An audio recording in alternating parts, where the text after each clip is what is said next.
청년의 눈으로 지역사회 이슈를 바라봅니다. 허순교의 청년생각 안동청년 공감네트워크 허순교 대표와 함께합니다. 어서 오세요. 네, 반갑습니다.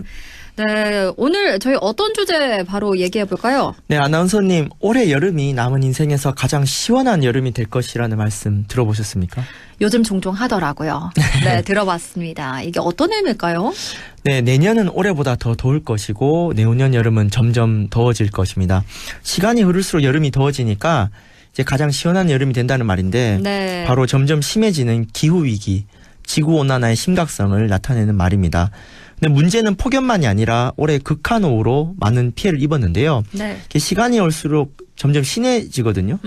그래서 이 폭염과 호우의 원인인 기후위기는 자연 발생적인 재난이 아니라 바로 산업화 이후 우리 인간들이 만들어낸 재난인데요.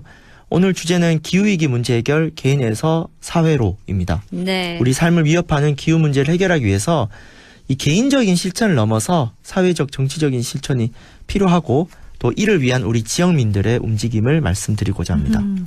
기후위기 문제 해결 개인에서 사회로라고 말씀을 해주셨는데요. 정말 이번 여름 폭염과 극한호우로 우리 경북 지역도 정말 큰 피해를 입기도 했는데요. 지금 이 문제가 또 지구온난화 이런 언급도 해주셨는데 왜 기후위기가 발생하나요? 네, 잠시 우리 과학 시간으로 돌아가 보면은 네. 지구상의 모든 생명체는 태양의 에너지를 받아서 살아가는데 이 태양에서 에너지가 오면은 지구에서 다시 우주로 에너지를 보냅니다. 이것이 균형을 이루면은 이제 지구 평균 온도가 유지가 되는데요. 네. 그런데 1800년대 산업혁명 이후에 우리가 급격한 경제 성장을 합니다.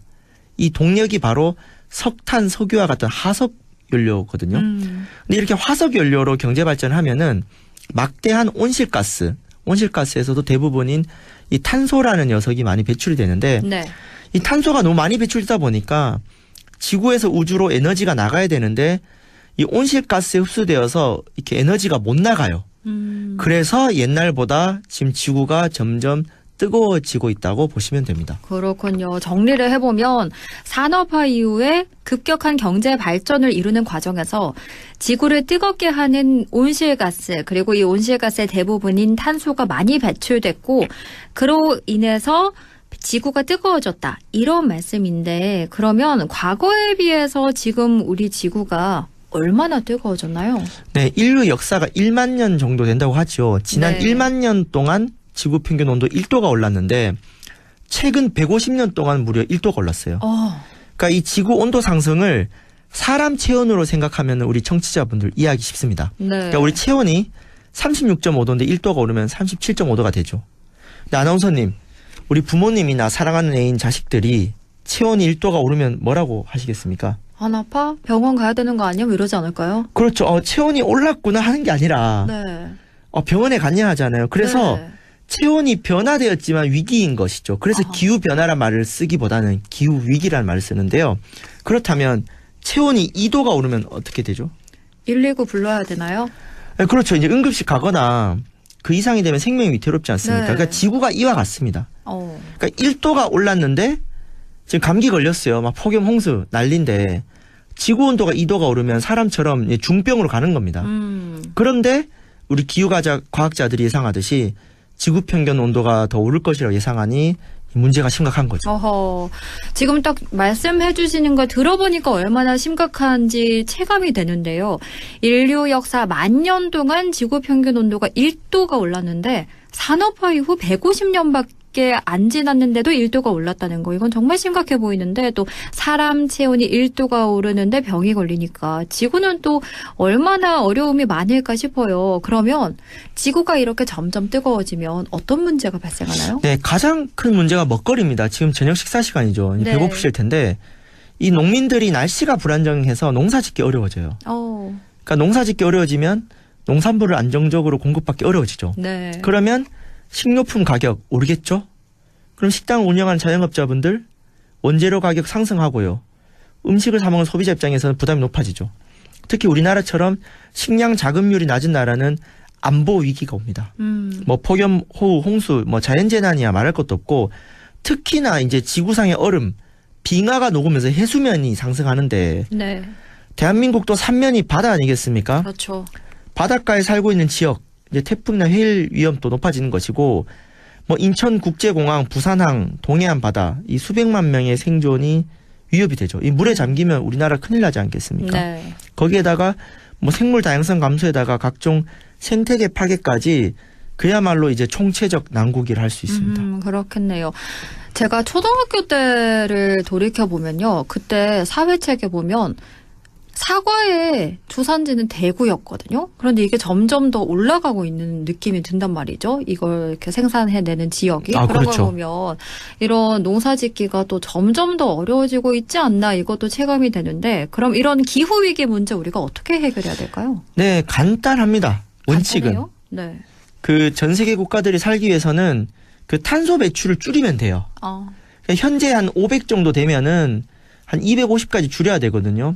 그래서 이 전 세계 국가들이 2050년까지 이 탄소 배출량이 너무 많으니까 배출량이랑 흡수량, 나무 많이 심으면 흡수가 됩니다. 이거를 똑같이 맞추자는 게 이제 탄소 중립인데 이거를 2050년까지 하자고 전 세계 국가들이 이제 합의한 게 바로 파리 협정입니다. 네. 그런데 흡수량을 늘리는 것은 한계가 있기 때문에 가장 중요한 것은 배출량을 줄이는 거고 거칠게 요약하면은 2025년 기준 대한민국 탄소 배출량의 절반 정도를 2050년까지 줄이면 된다라고 보시면 됩니다. 그럼 어디서 어떻게 탄소 배출을 줄여야 할까요? 네, 구체적으로 분야들을 보면요. 화석 연료와 같은 전기 에너지 분야, 농축산 분야, 교통 수송, 냉난방, 폐기물 처리 분야 등이 있는데 이 전기 에너지 분야에서는 이 석탄 화력 발전소가 주범이에요.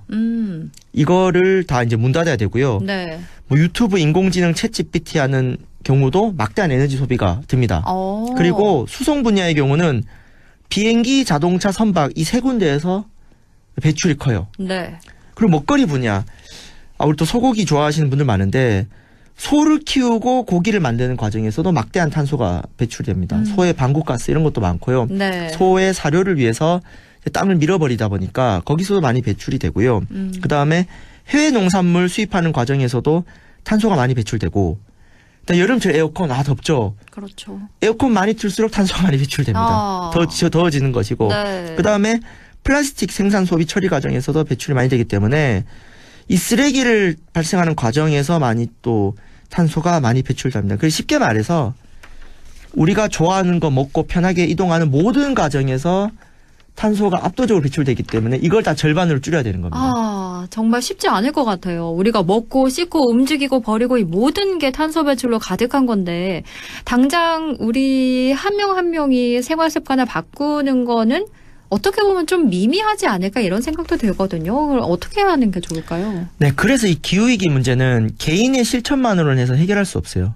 우리는 장시간 스마트폰 사용과 여름에도 막 에어컨 춥게 틀어놓고 있고 네. 뭐 자전거 버스보단 자차 타고 다니고 그렇죠.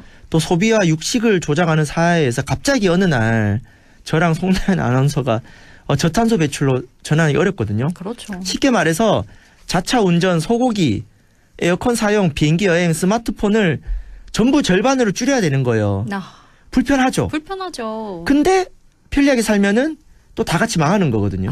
네. 그리고 누가 망하냐? 우리들의 자식 세대가 더 크게 희생이 하겠죠. 뭐 폭염, 해수면 상승, 위기까지. 그런데 다행히 시간이 있습니다. 그러니까 앞으로 우리가 어떻게 하냐에 따라서 지금보다 0.5도, 1도 정도가 오르면 이제 미열 정도로 가는 것이고 이제 2도 이상 올라가면 이제 다 같이 망하는 건데 그래서 사회적, 정치적으로 실천이 해야 되고 바로 여기 정부와 정치 역할이 있어요. 그러니까 개인이 뭔가 실천하고 싶은데 좀 더 편리하게 삶을 바꿀 수 있게 하는 제도와 정책을 만들어야 하는 과제가 지금 있는 것입니다. 사회적으로 또 정치적인 제도와 정책 이걸 뒷받침해야 된다라고 말씀해 주셨는데 구체적으로 어떻게 해야 할까요? 그러니까 이제 에너지 분야 같은 경우는 화석연료, 석탄 화력 발전소 안 쓸 수 있게 네. 뭐 태양광이라든가 이런 재생에너지 전환에 예산을 쏟아야 되는 것이고 또 노후주택 냉난방 효율화 사업을 통해서 에너지 효율과 주거복지 둘 다 높일 수 있는 거고요. 네. 그다음에 해외 농산물보다는 우리 신토부리 농산물 더 쉽게 사 먹을 수 있게 먹거리 순환 체계를 만들어야 되고 그리고 지금보다 훨씬 편리하게 버스, 자전거, 철도, 대중교통 자전거 보행이라고 대자보라고 있는데 이런 게 훨씬 편리해져야 되거든요. 그러니까 전기 자전거 구입할 때 좀 지원금도 줘가지고 네. 이런 자차 이용을 대체할 수 있게 해야 되고요.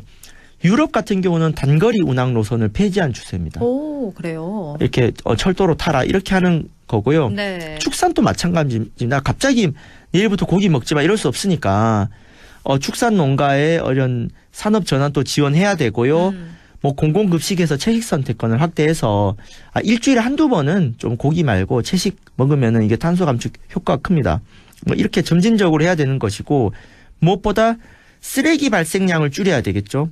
그래서 다회용품 사용에 대해서 혜택을 늘리는 것입니다. 네. 그리고 탄소 배출이 너무 많은 개인과 업종은 어떻게 해야겠어요? 세금을 많이 내게 해가지고 이렇게 거친 세금을 뭐 기후위기 해결에 보탬이 되는 공공교통에 투자한다는 식으로 이렇게 시스템을 통해서 각 개인이 탄소를 감축할 수 있게 라이프 스타일을 바꾸는 거, 이거를 바로 1.5도 라이프 스타일이라고 하는데 이런 것을 이제 정치권이 해야 되는데 그런데 아나운서님 지금 대한민국과 경상북도의 기성 정치권이 이러한 기후위기 해결 정책에 앞장서고 있습니까? 사실 어떻게 보면 미미하죠. 가시적인 어떤 움직임이 보이는 것 같진 않거든요. 그렇죠. 지금 이 정치와 제도가 시급한데 대한민국 정치권은 진짜 너무나도 아니랍니다. 네. 국민의힘 전당대회 이 연설을 보면은 기후위기 어떻게 할래 이걸로 멱살 잡고 싸우는 거 아니거든요. 그렇죠. 다들 엉뚱한 얘기만 하고 있어서 이제는 정치권에만 맡겨둘 수 없어 시민들이 나섰는데요. 네. 그 매년 9월이 세계 기후 행동의 날입니다. 오. 그러니까 개인과 국가, 국제사회 행동을 촉구한 날인데 네. 우리 대한민국은 2019년부터 매년 서울을 중심으로 기후 정의 행진이란 걸 해왔습니다. 네. 그런데 올해 9월 되게 특별한 이벤트를 제가 소개시켜 드릴 건데요. 네. 매년 서울에서도 열리지만 올해는 바로 우리가 살고 있는 경상북도에서도 기후 정의 행진이 열립니다. 오, 경북의 기후정의 행진 이건 언제 어디서 열리나요? 네, 우리 추석 연휴 10월 초 기대가 되죠. 이때 네. 이제 그 전인 9월 20일 토요일 오후 2시 경북 안동 문화의 거리를 시작으로 21일 경산, 24일 구미, 26일 경주, 27일 포항에서 마무리하게 되는데 기후위기 문제 해결을 위해서 더 이상 참을 수 없다. 우리 지역민들의 움직임인 경북 기후정행진 소식은 제가 좀 다음 시간에 자세히 전해드리겠습니다. 네. 근데 어쨌든 제가 지역민들에게 강조하고 싶은 것은 정말 이 폭염과 호우라는 재난 더 이상 우리가 피할 수가 없거든요. 그렇다면 네. 어떻게 하면 이 기후위기 문제를 해결할 것인가 했을 때 아까 말씀드린 것처럼 우리가 내일 당장 고기를 안 먹고 자가용 운전 안 할 수가 없지 않습니까? 그래서 제도와 정책이 바뀌어야 되고 이 정치가 바뀌지 않으면 결국 편리함만 쫓다가 우리가 다 망하는 사태가 오기 때문에 기후위기 문제 해결을 위한 우리 좀 정책과 제도 변화를 위해서 우리 청취자 여러분들과 함께 좀 움직여서 변화를 만들어야 되지 않을까 싶습니다. 네. 자가당착에 빠지지 않기 위한 방법들 목소리를 높여주셨는데요. 그리고 다음 시간 예고까지 해주셨습니다. 경북 기후정의 행진 소식 2주 뒤에 함께 다뤄보도록 하겠습니다. 지금까지 허순규의 청년 생각 안동 청년 공감 네트워크 허순규 대표와 함께했습니다. 오늘 말씀 잘 들었습니다. 고맙습니다. 네, 감사합니다. 라디오 오늘 2부에서 뵙겠습니다.